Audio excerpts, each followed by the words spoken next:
Assalamu alaikum wa rahmatullahi wa barakatuh. Donc aujourd'hui j'avais envie de passer un petit message.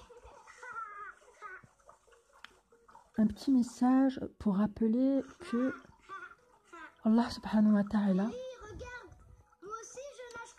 nous rappelle constamment à nos limites et à la confiance qu'on placera en lui. Et cette confiance qu'on place en Allah, elle n'est pas juste une prétention et elle n'est pas juste une parole qu'on dit comme ça. C'est un engagement. C'est un véritable engagement.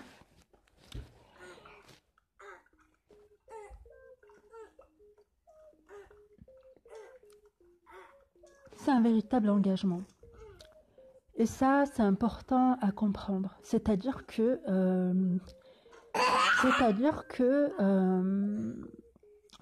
qu'en fait, on ne peut pas prétendre servir Allah et lui faire confiance en se coupant indéfiniment des gens et du monde. C'est impossible. C'est impossible. À moins de le faire éventuellement pour se grouper et pour faire bloc par rapport à une autre communauté bien distincte. Par exemple, ça serait le cas, par exemple, en temps de guerre dans l'ancien temps, ou quand les communautés adverses sont bien distinctes. Mais à l'heure actuelle, dans notre contexte, ça se passe pas comme ça. Ça se passe pas comme ça. Et à l'heure actuelle, dans notre contexte, l'ennemi, c'est soi-même envers soi-même. Le monde, il est devenu compliqué. Il est devenu plein de savoir, plein de science. Une science qui parfois est nocive, qui parfois est utile mais négligée. Et en fait, l'être humain, il est devenu le premier ennemi pour lui-même. Il est devenu le premier ennemi pour lui-même. Et je pense que on est vraiment face à un paradoxe, le paradoxe de soi-même. Et alhamdoulilah, malgré tout, qu'on vive dans cette époque. Parce qu'en fait, Allah nous dit dans le Coran qu'on ne trouvera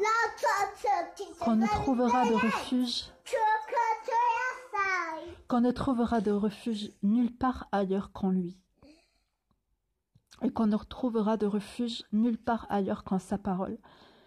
C'est-à-dire qu'en réalité, tous les refuges qu'on estime utiles et qu'on estime importants en dehors de la ilaha illallah sont en réalité des refuges de pacotille, des refuges de procuration, mais qui nous protègent pas, et avant tout qui nous protègent pas de nous-mêmes, qui nous protègent pas de nos propres faiblesses, parce que si nos faiblesses elles continuent à vivre en nous et qu'on estime pallier à nos faiblesses avec des aides extérieures, en réalité on reste faible, on reste des faibles. Et ce qu'Allah subhanahu wa ta'ala nous propose, c'est de trouver refuge en lui seul, lui qui est là partout. Il est là partout avec nous, il est là partout pour nous, subhanahu wa ta'ala. Et quand on a trouvé refuge en Allah seul, on peut côtoyer tout le monde, on peut passer de partout sans jamais être atteint par le mal. Et on devient aussi adaptable. On devient adaptable sans jamais être atteint par le mal. Subhanallah. Subhanallah. Quand on parvient à prendre Allah pour seul refuge, on devient adaptable. On devient adaptable sans être atteint par le mal. On devient adaptable sans jamais toucher au haram. On devient adaptable sans jamais transgresser la loi d'Allah, sans jamais la transgresser. Et c'est justement le fait de ne jamais la transgresser et d'y être attaché d'être scrupuleusement attaché à ce que lui a dit, lui Allah subhanahu wa ta'ala, ce que lui a dit dans le Coran, c'est ça qui nous permet de trouver refuge auprès de lui seul et d'être véritablement solide et endurant, individuellement, à l'intérieur de nous, juste entre nous et Allah.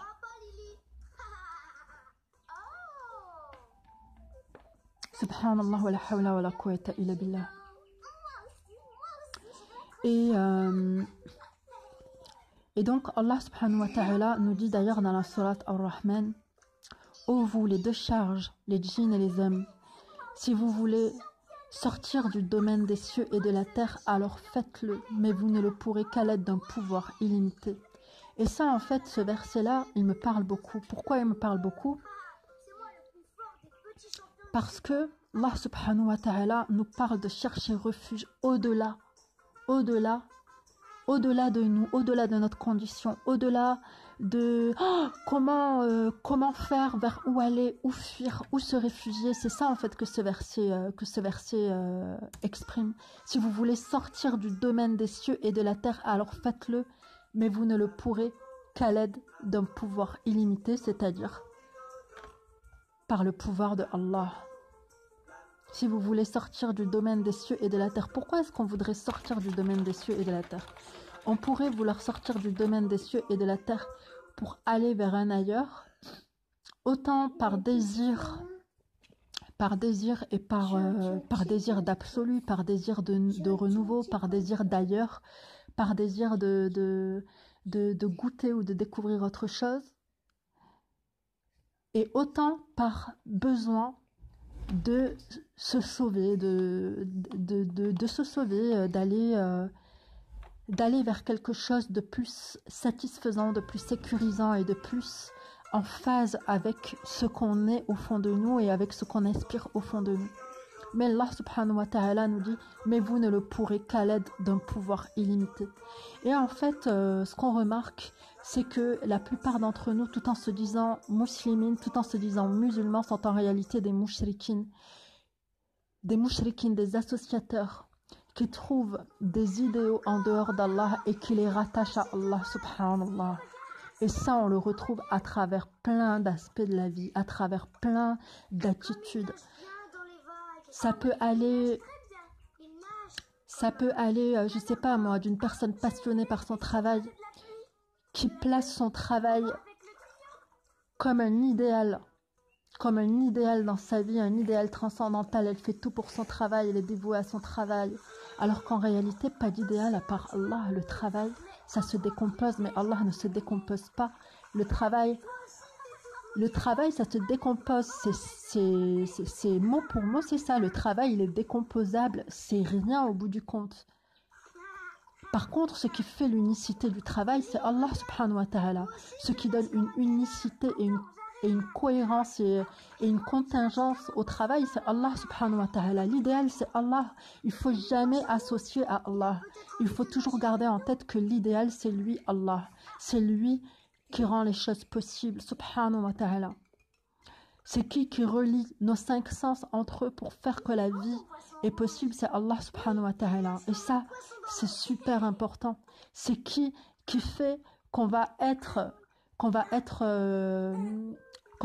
cohérent, qu'on va être consistant vis-à-vis d'autres personnes, par exemple avec une personnalité imposante qui risque de nous mettre mal à l'aise, qui risque de nous mettre à mal, qui risque de nous faire vaciller intérieurement. C'est qui va nous donner la consistance et la force face à ces personnes, comme Moïse par rapport à Pharaon? C'est qui va nous donner la force d'affronter les personnalités susceptibles de nous déstabiliser pour X raisons, hein, d'ailleurs. On a tous des raisons subjectives de se sentir faible, de se sentir impressionné, etc. C'est qui nous donne cette force? C'est Allah subhanahu wa ta'ala. C'est notre lien à Allah subhanahu wa ta'ala qui fait qu'on est bien ancré, dans notre histoire, qu'on est sans complexe, qu'on est en phase avec l'universalisme de notre existence, de notre vie, qu'on est là parce qu'on doit être là, qu'on est comme on est parce qu'on doit être comme on est, etc. C'est Allah subhanahu wa ta'ala qui nous donne cette force, qui nous donne la stature, qui nous rend comme un arbre stable, qui nous rend comme cette parole stable avec laquelle il raffermit les croyants. Allah subhanahu wa ta'ala nous dit qu'il raffermit les croyants par une parole stable, par une parole ferme, ici-bas et dans l'au-delà, tandis qu'il égare les injustes. Allah subhanahu wa ta'ala, il égare les injustes, il les rend lâches, il les rend inconsistants, il les rend filards, il fait en sorte qu'ils se dérobent. Les hypocrites, les gens qui ne croient pas véritablement se dérobent, ils sont lâches, ils sont pleins de lâcheté. Et Allah subhanahu wa ta'ala a prévu autre chose pour nous. Il a prévu autre chose pour les croyants. Parce que les croyants ne trouvent asile qu'auprès de Allah. Et que Allah, il est toujours là. Donc, on ne perd rien, on n'a rien à perdre. Et on a à gagner qu'une seule chose, c'est notre sincérité. Être en phase avec nous-mêmes, être en phase avec notre histoire, être en phase avec notre légitimité. Et c'est Allah subhanahu wa ta'ala qui nous permet ça. On est chez nous en permanence avec Allah. On est à l'aise en permanence avec Allah. On est en sécurité en permanence avec Allah subhanahu wa ta'ala. Il faut comprendre qu'on n'est pas si différent des autres humains. Allah subhanahu wa ta'ala nous a surtout apporté la conscience de la préservation. Il nous a apporté la manière de se préserver et d'avoir la continuité dans la préservation avec l'islam. Il nous a pas apporté de quoi nous différencier. Oui, oui, attends, je te le remets, il est là. Il est là trop. Voilà. Allah subhanahu wa ta'ala nous a pas imposé de nous différencier absolument. On ne se différencie que pour garder la mémoire et l'identité de notre islam, c'est tout. On n'a pas besoin de se différencier à l'extrême des gens. On est humain et c'est ça qui va faire notre islamité. Notre islamité sans notre humanité, c'est plus de l'islam.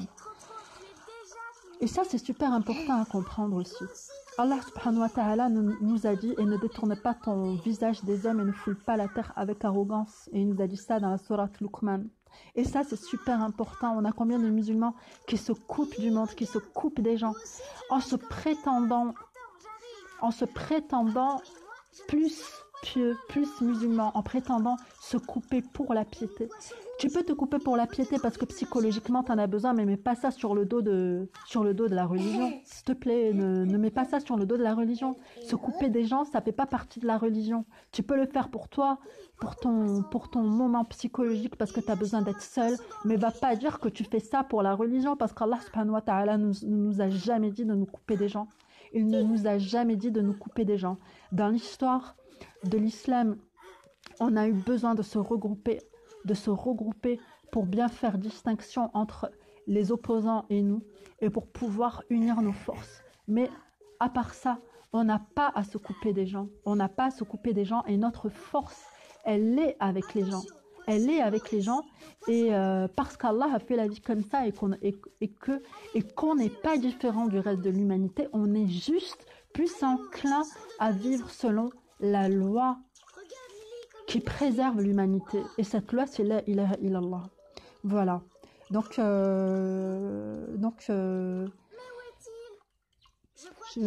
pense que c'était important de dire ça. Je respecte tout le monde. J'aime tout le monde, mais j'aime pas le mal que les gens sont susceptibles de faire ou qu'ils font. Ça, j'aimerais jamais le mal que les gens font. Par contre, les gens, je les aime. Et ça, c'est important à souligner. On peut tous faire du mal, on peut tous se tromper, mais c'est essentiel de vouloir faire le bien et de vouloir être dans le haqq.